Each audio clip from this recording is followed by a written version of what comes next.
Admissions are open now at Pandey School of Journalism. Email us your applications with name, age, mobile number, qualification, occupation, photo, and address proof to psj234@yahoo.com.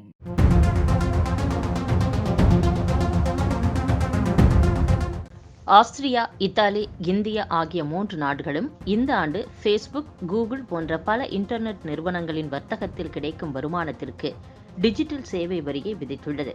இதன் காரணமாக அமெரிக்க அரசு முதற்கட்டமாக இந்த 3 நாடுகள் மீது வரி விதிப்பு குறித்து முடிவு செய்ய உள்ளது. வெளிநாட்டு இன்டர்நெட் நிறுவனங்கள் இந்தியாவில் செய்யும் வர்த்தகம் மற்றும் சேவை மூலம் கிடைக்கும் வருமானத்திற்கு மத்திய அரசு வரி விதித்த நிலையில் அமெரிக்க அரசு இந்தியாவிற்கு எதிராக வரி விதிக்க திட்டமிட்டு வருவதாக தகவல் வெளியாகியுள்ளது.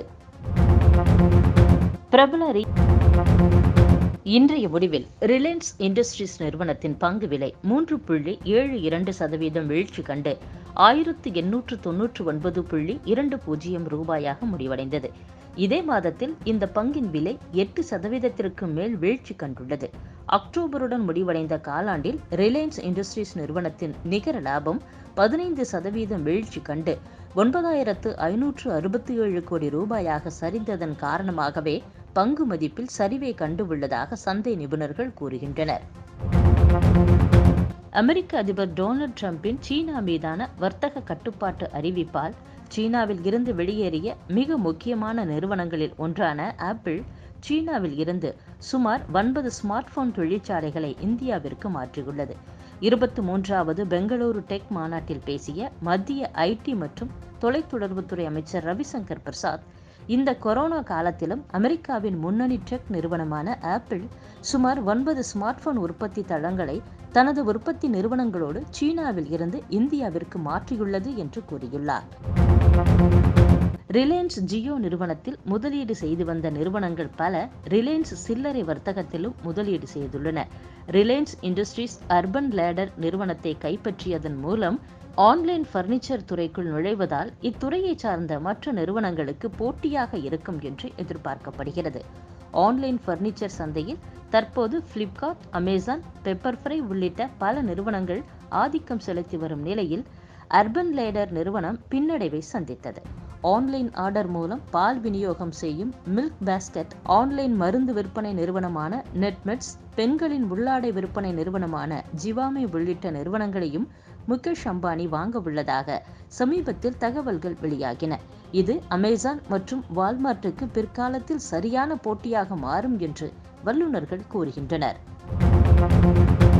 சர்க்கரை மற்றும் கரும்புகளை எண்ணெய் நிறுவனங்களுக்கு பெட்ரோலுடன் எத்தனால் கலப்பதற்காக வழங்க மத்திய அரசு ஊக்கப்படுத்தி வருகிறது. இதன் மூலம் வெளிநாடுகளை சார்ந்து இல்லாமல் மாசில்லா எரிபொருள் உள்நாட்டிலேயே கிடைப்பதோடு விவசாயிகளுக்கும் கூடுதல் வருமானம் கிடைக்கும். கடந்த 2 ஆண்டுகளில் 70 எத்தனால் திட்டங்களுக்கு 3,600 கோடி ரூபாய் கடனை மத்திய அரசு வழங்கியுள்ளது. நபார்டு வங்கியுடன் இணைந்து 5,000 கோடி ரூபாய் மூலதன நிதியில் சொட்டு நீர் பாசன நிதி 2019-20 ஆண்டு உருவாக்கப்பட்டு செயல்பாட்டில் உள்ளது. இந்த நிதியின் நோக்கம் சொட்டு நீர் பாசன திட்டங்களை விரிவுபடுத்துவது மற்றும் மாநிலங்களுக்கு வட்டி மானிய கடன்களை வழங்குவது. சொட்டு நீர் பாசன நிதியின் வழிகாட்டுதல் குழு 3,971.31 கோடி ரூபாய் மதிப்பிலான கடன் திட்டங்களுக்கு ஒப்புதல் அளித்துள்ளது. இதில் தமிழகத்துக்கு 1,357.93 கோடி ரூபாய் ஒதுக்கப்பட்டுள்ளது. அந்நிய செலாவணி மதிப்பு ஒரு $74 $74.14 ஒரு பிரிட்டிஷ் பவுண்ட் $98.50 ஒரு யூரோ $87.91 உள்ளன. இன்றைய நிலவரப்படி பெட்ரோல் லிட்டருக்கு 15 காசுகள் அதிகரித்து ஒரு லிட்டர் $84.46 விற்பனையாகிறது. டீசல் லிட்டருக்கு 20 காசுகள் அதிகரித்து ஒரு லிட்டர் டீசல் $76.37 விற்பனையாகிறது. இன்றைய நிலவரப்படி சவரனுக்கு $160 அதிகரித்து 22 கேரட் தங்கம் 1 கிராம் 4,760 ரூபாய்க்கும், ஒரு சவரன் 38,080 ரூபாய்க்கும் விற்பனையாகிறது. வெள்ளி கிராமிற்கு 10 காசுகள் குறைந்து 1 கிராம் $66.70 ஒரு கிலோ 66,700 ரூபாய்க்கும் விற்பனையாகிறது.